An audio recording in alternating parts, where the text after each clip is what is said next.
अगर हम बात करें नेक्स्ट टॉपिक की, तो हमारा नेक्स्ट टॉपिक है balancing of water and solutes in the body. किस तरह हमारी बॉडी जो है वाटर एंड सॉल्यूट्स को बैलेंस कर रही होती है। तो the potential energy of water molecules can be termed as water potential, कि वाटर मॉलिक्यूल्स की पोटेंशियल एनर्जी को हम वाटर पोटेंशियल भी कहते हैं। यहाँ हमारे पास एक और डेफिनेशन है, it can be defined as the capacity of a living system to loss water. हम उसको एक और तरीके से भी डिफाइन कर सकते हैं कि किसी भी सिस्टम, लिविंग सिस्टम की वो कैपेसिटी जिसमें वाटर को लॉस कर रहा होता है। अब यहाँ लॉस से मुराद वाकई पूरा का पूरा लॉस नहीं होता, यहाँ लॉस से मुराद हमारे पास एक पूरी पूरी न्यू डेफिनेशन है। जैसे कि अगर हम बात करें, अगर हम प्योर वाटर का केस ले लें, अगर हमारे पास प्योर वाटर है तो उसका वाटर पोटेंशियल जीरो होता है। ये बात समझने वाली है। अगर हमारे पास प्योर वाटर है तो उसका वाटर पोटेंशियल जीरो होता है। जैसे जैसे उसके अंदर हम सॉल्यूट इंसर्ट करते चले जा रहे हैं, वैसे वैसे उसका जो वाटर पोटेंशियल है वो नेगेटिव साइड पे जा रहा है, बढ़ता चला जा रहा है नेगेटिव साइड पे, ठीक है। और हम जितना ज्यादा सॉल्यूट डालेंगे उतना मोर नेगेटिव हो जाएगा वाटर पोटेंशियल। लेकिन प्योर वाटर को क्या था, जीरो था। आपने सॉल्यूट इंसर्ट किया, आपने सॉल्यूट डालते चले गए, तो वाटर पोटेंशियल जो है नेगेटिव साइड पे बढ़ता चला गया। नेक्स्ट डेफिनेशन हमारे पास, the concentration of a solution is biologically expressed as water potential.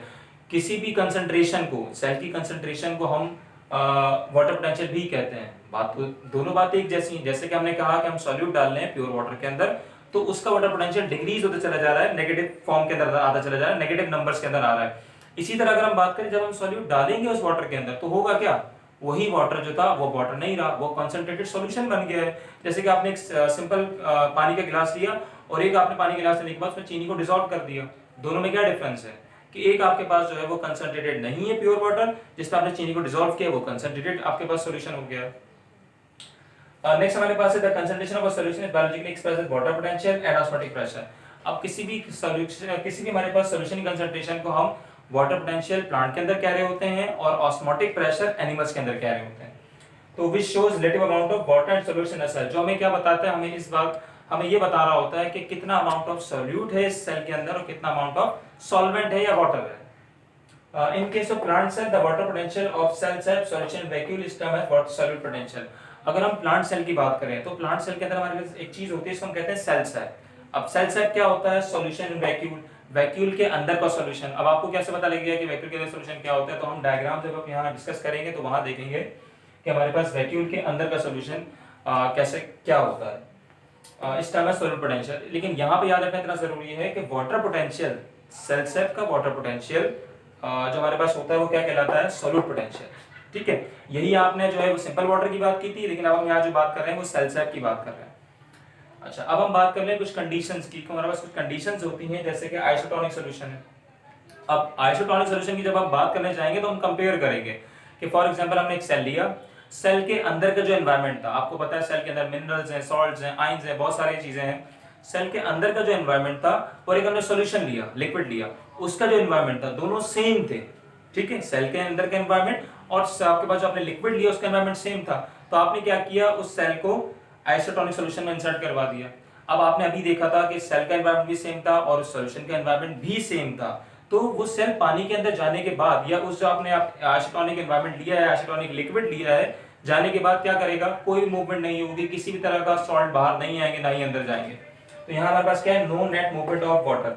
मतलब क्या है कि जब आपने सेल इंसर्ट किया लिक्विड के अंदर, वो ना ही अपने सॉल्ट देगा उस लिक्विड को, ठीक है, जिसे आपने जार में रखा हुआ है, और ना ही अपना सॉल्यूशन देगा। हम ये डायग्राम के अंदर हम और डिस्कस करेंगे यहाँ पे। नेक्स्ट हमारे पास है हाइपोटोनिक सॉल्यूशन। हाइपोटोनिक सॉल्यूशन में मुराद होती है लेस सॉल्ट, या आपके पास सॉल्ट होता ही नहीं है हाइपोटोनिक के अंदर। जैसे हमारे पास प्योर वाटर है, तो प्योर वाटर की एग्जांपल हमारे पास हाइपोटोनिक के अंदर आती है। अब हाइपोटोनिक सॉल्यूशन जो है आपके पास, वो आप ऐसे कह सकते हैं कि आपने सेल लिया, सेल के अंदर का एनवायरनमेंट आपके पास जो था वो उसके अंदर सॉल्यूट थे, डिफरेंट आयंस थे। लेकिन जो आप हाइपोटोनिक एनवायरनमेंट ले रहे हैं, जो हाइपोटोनिक आप लिक्विड ले रहे हैं जार के अंदर, उसके अंदर कोई भी सॉल्ट नहीं है। तो जब आप सेल को इस जार में इंसर्ट करवा देंगे, होगा क्या, इस सेल के अंदर ऑस्मोसिस होगी।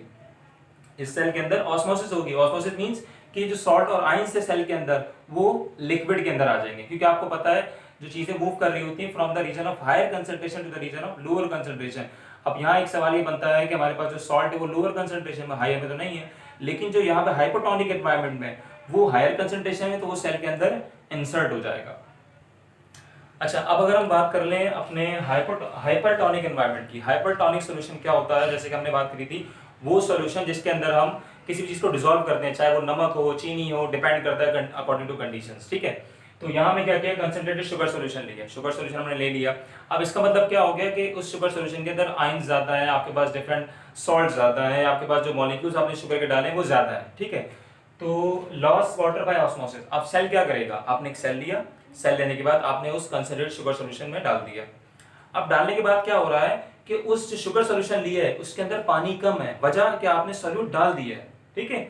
तो उसका जो आपके पास वाटर पोटेंशियल है वो बहुत ज्यादा नेगेटिव के अंदर, क्योंकि सॉल्यूट के अंदर ज्यादा है तो पानी कम है। सेल के अंदर का जो एनवायरनमेंट है उसमें सॉल्ट तो है लेकिन फिर भी उसमें कंपैरेटिव टू दिस सॉल्यूशन पानी ज्यादा है। तो होगा क्या, जब आप उसको इंसर्ट करेंगे तो सेल का जो वाटर है वो बाहर निकलना स्टार्ट हो जाएगा और वो सिस्टम में आ जाएगा। जब हम डायग्राम देखेंगे तो वहां आपको डिटेल से समझ में आएगी बात।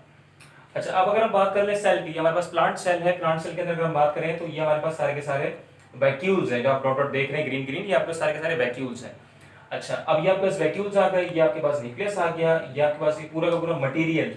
अच्छा, सिंगल तो आपके पास वैक्यूल था, ये जो पूरा का पूरा मटेरियल है वो आपके पास साइटोप्लाज्म है।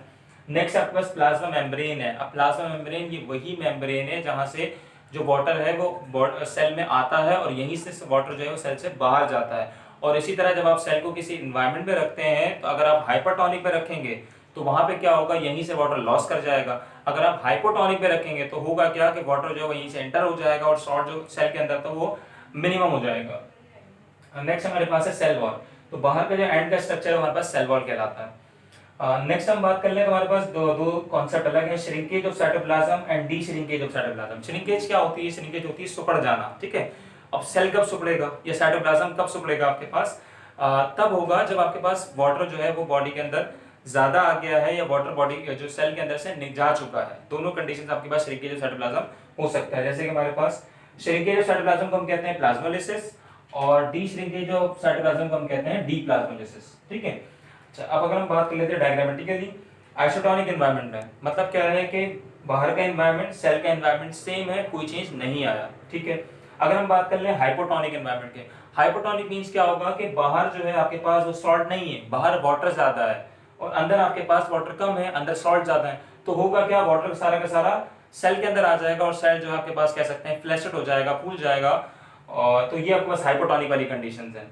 हम लास्ट की अगर हम बात करें तो हमारे पास हाइपरटोनिक है। हाइपरटोनिक मींस क्या होगा, बाहर के एनवायरनमेंट में सॉल्ट ज्यादा है और अंदर के एनवायरनमेंट में सॉल्ट कम है, लेकिन अंदर जो सेल है आपके पास उसके अंदर वाटर मॉलिक्यूल्स हैं, तो वाटर मॉलिक्यूल्स अंदर से बाहर आ जाएंगे। लेकिन हमारे पास एक और चीज है यहाँ पे आपके पास कि जब हम कोई भी चीज अंदर से बाहर आ रही होती है तो उसको हम एक्सोऑस्मोसिस कहते हैं और कोई भी चीज बाहर से अंदर जा रही होती है तो उसको हम एंडोऑस्मोसिस कहते हैं, ठीक है। ऑस्मोसिस के आपके पास दो टाइप्स होती हैं।